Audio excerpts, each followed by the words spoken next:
Catisma a 20-a. Bine este cuvântat Domnul Dumnezeul meu, Cel ce învață mâinile mele spre oștire și degetele mele la război. Mila mea și scăparea mea, sprijinitorul meu și izbăvitorul meu, scutitorul meu și în el am nădăjduit, Cel ce supune pe poporul meu sub mine. Doamne, ce este omul că te-ai făcut cunoscut lui, sau fiul omului că-l socotești pe el? Omul cu deșertăciunea s-a asemănat, zilele lui ca umbra trec. Doamne, pleacă cerurile și te pogoară, atinge-te de munți și vor fumega. Fulgeră fulger și risipește pe ei, trimite săgețile tale și tulbură pe dânsii. Trimite mâna ta dintr-o înălțime, scoate-mă și mă izbăvește din ape multe, din mâna fiilor celor străini, a căror gura grei de șertăciune și dreapta lor este dreapta nedreptății. Dumnezeule, cântare nouă voi cânta ție, în psaltire cu 10 strune voi cânta ție. Celui ce dai mântuire împăraților, celui ce izbăvești pe David, robul tău de sabie cumplită. Izbăvește-mă și mă scoate din mâna fiilor celor străini, a căror gură a grei de șertăciune și dreapta lor este dreapta nedreptății, ai căror fii sunt ca niște odrasle tinere întărite într-o tinerețele lor, fiicele lor înfrumusețate și împodobite ca asemănarea bisericii, cămările lor pline bărsându-se din una în alta, oile lor mult fătătoare înmulțindu-se într-o ieșirile lor. Boii lor grași nu este cădere de gard, nici trecătoare, nici strigare în ulițele lor. Fericit au pe poporul ale cărui sunt acestea, dar fericit este poporul al cărui Domn este Dumnezeul nostru. Înălțate voi, Dumnezeul meu, împăratul meu, și bine voi cuvânta numele Tău în veac și în veacul veacului. În toate zilele bine te voi cuvânta și voi lăuda numele Tău în veac și în veacul veacului. Mare este Domnul și lăudat foarte, și măririi Lui nu este sfârșit. Neamul și neamul vor lăuda lucrurile Tale și puterea Ta vor vesti. Mare cuvința slavei sfințenii Tale vor grăi și minunile Tale vor povesti. Și puterea celor înfricoșătoare ale Tale vor spune și slava Ta vor povesti. Pomenirea mulțimii bunătății Tale vor vesti și de dreptatea Ta se vor bucura. Îndurat și milostiv este Domnul, îndelung răbdător și mult milostiv. Bun este Domnul tuturor și îndurările Lui peste toate lucrurile Lui. Mărturisească-se ție, Doamne, toate lucrurile Tale și cuvioșii Tăi să te binecuvinteze. Slava împărăției Tale vor spune și puterea Ta vor grăi. Ca să se facă cunoscută fiilor oamenilor puterea Ta și slava marei cuvinței a împărăției Tale. Împărăția Ta este împărăția tuturor veacurilor și stăpânirea Ta este întru tot neamul și neamul. Credincios este Domnul întru toate cuvintele Sale și cuvios întru toate lucrurile Sale. Sprijinește Domnul pe toți cei ce cad și îndreptează pe toți cei surpați. Ochii tuturor spre Tine nădăjduiesc și Tu le dai lor hrană la bună vreme. Deschizi Tu mâna Ta și saturi pe tot cel viu de bunăvoință. Drept este Domnul în toate căile Sale și cuvios întru toate lucrurile Sale. Aproape este Domnul de toți cei ce-L cheamă pe El, de toți cei ce-L cheamă pe El într-o adevăr.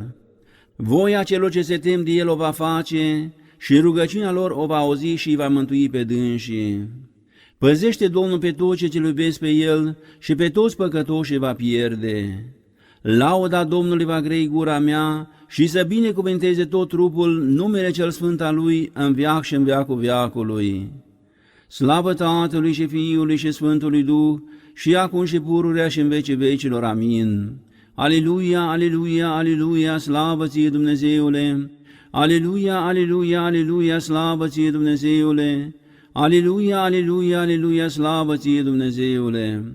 Doamne miluiește, Doamne miluiește, Doamne miluiește! Slavă Tatălui și Fiului și Sfântului Duh, și acum și pururea și în vecii vecilor. Amin. Laudă sufletele meu pe Domnul, lăuda voi pe Domnul în viața mea, cânta voi Dumnezeul meu până ce voi fi. Nu vă nădăjduiți spre boieri, spre fiii oamenilor, întru care nu este mântuire. Ieși va Duhul lui și se va întoarce în pământul său. În ziua aceea vor peri toate gândurile lui. Fericit este căruia Dumnezeul lui Iacov este ajutorul lui, nădejdea lui spre Domnul Dumnezeul lui, spre Cel ce a făcut cerul și pământul, marea și toate cele ce sunt întrânsele, spre Cel ce păzește adevărul în veac, spre Cel ce face judecată celor năpăstuiți, spre Cel ce dă hrană celor flămânzi. Domnul dezleagă pe cei fericați în obezi, Domnul înțelepțește orbii, Domnul ridică pe cei surpați, Domnul iubește pe cei drepți, Domnul păzește pe cei nemernici. Pe orfan și pe văduvă va primi și calea păcătoșilor o va pierde. Împărății va Domnul în veac, Dumnezeul tău, Sioane, în neam și în neam. Lăudați pe Domnul că este bun psalmul, Dumnezeului nostru să-i se îndulcească lauda. Zidind Domnul Ierusalimul, risipirile lui Israel va aduna. Cel ce vindecă pe cei zdrobiți cu inima și leagă rănile lor, Cel ce numără înmulțimea stelelor și tuturor numele le cheamă. Mare este Domnul nostru și mare este tăria Lui și priceperea Lui nu este număr. Cel ce primește pe cei blânzi Domnul și smerește pe cei păcătoși până la pământ. Începeți a cânta Domnului într-o mărturisire, cântați Dumnezeului nostru în alăută. Celui ce îmbracă cerul cu nori, celui ce gătește pământului ploaie, celui ce răsare în munți iarbă și pășune spre slujba oamenilor, celui ce dă dobitoacelor hrana lor și puiilor de corp ce-l cheamă pe el.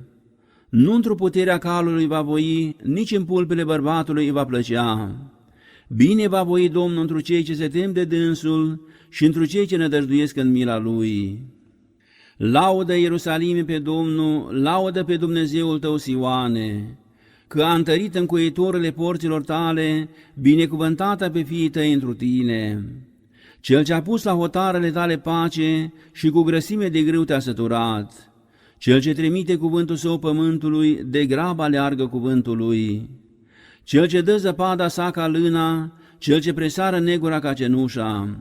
Cel ce pune gheața sa ca pâinele, împotriva gerului său cine va suferi? Trimite va cuvântul său și le va topi pe ele, suflava Duhului și vor curge ape. Cel ce vestește cuvântul său lui Iacov, îndreptările și judecățile sale lui Israel. Nu a făcut așa la tot neamul și judecățile sale nu le-a arătat lor. Slavă Tatălui și Fiului și Sfântului Duh, și acum și pururea și în vecii vecilor. Amin. Aliluia, aliluia, aliluia, slavă ție Dumnezeule!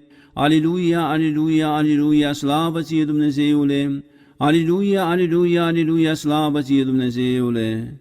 Doamne miluiește, Doamne miluiește, Doamne miluiește! Slavă Tatălui și Fiului și Sfântului Duh, și acum și pururea și în vecii vecilor. Amin. Lăudați pe Domnul din ceruri, lăudați-L pe El într-o cele înalte, lăudați-L pe El toți îngerii Lui, lăudați-L pe El toate puterile Lui. Lăudați-L pe El soarele și luna, lăudați-L pe El toate stelele și lumina. Lăudați-L pe El cerurile cerurilor și apa cea mai presus de ceruri să laude numele Domnului. Că El a zis și s-a făcut, El a poruncit și s-au zidit. Pusule pe ele în veac și în veacul veacului, porunca a pus și nouă va trece. Lăudați-L pe Domnul de pe pământ, balaurii și toate adâncurile, focul, grindina, zăpada, gheața, Duhul cel de vifor, cele ce fac cuvântul Lui. Munții și toate dealurile, lemnele cele roditoare și toți cedrii, fiarele și toate dobitoacele, cele ce se tăresc și păsările cele zburătoare. Împărații pământului și toate popoarele, domne și toți judecătorii pământului. Tinerii și fecioarele, bătrânii cu cei mai tineri, să laude numele Domnului, că s-a înălțat numele Lui al unuia. Mărturisirea Lui pe pământ și în cer și va înălța cornul poporului Său. Cântare tuturor cuvioșilor Lui, fiilor lui Israel, poporului ce se apropie de dânsul. Cântați Domnului cântare nouă, lauda Lui în adunarea cuvioșilor. Veselească-se Israel de Cel ce l-a făcut pe el și fiii Sionului să se bucure de împăratul lor. Să laude numele Lui în hor, în timpani și în psaltire să-i cânte Lui. Că binevoiește Domnul într poporul Său și va înălța pe cei blânzi într-o mântuire. Lăuda se vor cuvioși într-o slavă și se vor bucura într-o așternuturile lor. Înălțările lui Dumnezeu în gâtlejul lor și săbii de amândouă părțile ascuțite în mâinile lor. Ca să facă izbândă într-un neamuri, mustrări într-o popoare, ca să lege pe împărații lor cu obezi și pe cei slăbiți ai lor cu cătușe de fier, ca să facă într-o dânsii judecată scrisă, slava aceasta este a tuturor cuvioșilor săi. Lăudați pe Domnul într-o sfinții săi, lăudați-L pe El într-o tăria puterii Lui, lăudați-L pe El într-o puterile Lui, lăudați-L pe El după mulțimea slavei Lui, lăudați-L pe El în glas de trâmbiță, lăudați-L pe El în psaltire și în alăută, lăudați-L pe El în timpane și în horă, lăudați-L pe El în strune și în organe, lăudați-L pe El în chimbale bine răsunătoare, lăudați-L pe El în chimbale de strigare, toată suflarea să laude pe Domnul. Slavă Tatălui și Fiului și Sfântului Duh, și acum și pururea și în vecii vecilor. Amin. Sfinte Dumnezeule, Sfinte tare, Sfinte fără de moarte, miluiește-ne pe noi. Sfinte Dumnezeule, Sfinte tare, Sfinte fără de moarte, miluiește-ne pe noi. Sfinte Dumnezeule, Sfinte tare, Sfinte fără de moarte, miluiește-ne pe noi. Slavă Tatălui și Fiului și Sfântului Duh, și acum și pururea și în vecii vecilor. Amin. Preasfântă Treime, miluiește-ne pe noi. Doamne, curățește păcatele noastre, Stăpâne, iartă fără de legile noastre, Sfinte, cercetează și vindică neputințele noastre pentru numele Tău.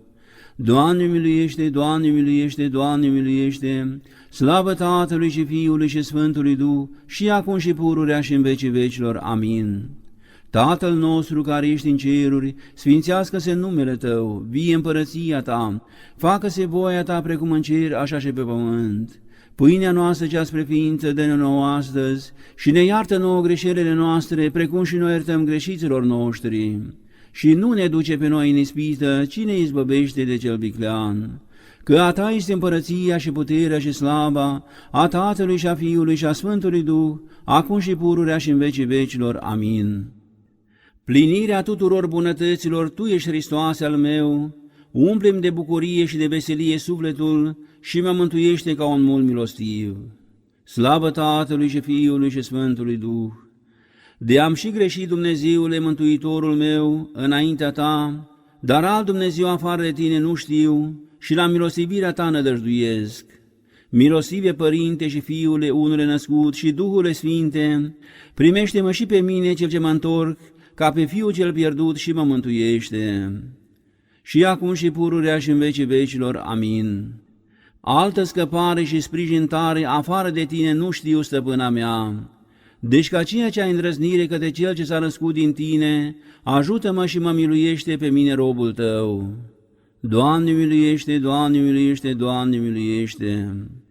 Doamne Iisuse Hristoase, Dumnezeul meu, miluiește-mă pe mine păcătosul și-mi iartă mie nevrednicului robului Tău toate câte ți-am greșit în toată vremea vieții mele până în ceasul de acum.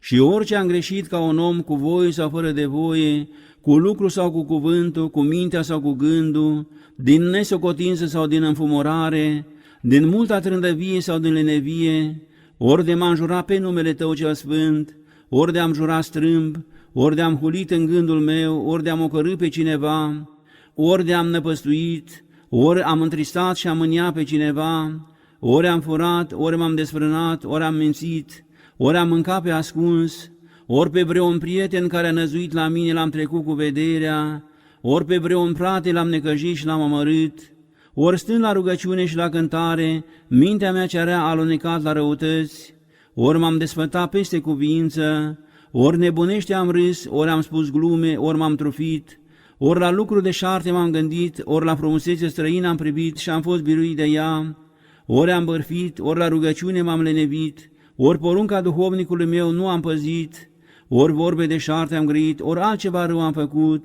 Miluiește-mă, Doamne, și mi le iartă toate, ca un bun și de oameni iubitor, ca în pace să mă culc și să dorm, cântând, binecuvântând și slăvindu-Te pe Tine, împreună cu cel fără de început al Tău, Părinte, și cu preasfântul și bunul și de viață făcătorul Tău Duh. Amin. Psalmul necanonic 151. Acest psalm este scris deosebit de David și în afară de numărul psalmilor, când s-a bătut cu Goliat. Mic eram între frații mei și tânăr în casa tatălui meu, pășteam oile tatălui meu. Mâinile mele au făcut harfa și degetele mele au întocmit psaltirea. Și cine va vesti Domnului meu? Însuși Domnul însuși va auzi. El însuși a trimis pe îngerul său și m-a luat de la oile tatălui meu și m-a uns cu un de lemnul ungerii sale. Frații mei erau buni și mari și nu a binevoit într-o dânsii Domnul. Ieșit am într-o întâmpinare a celui de alt neam și m-a blestemat cu idolii lui.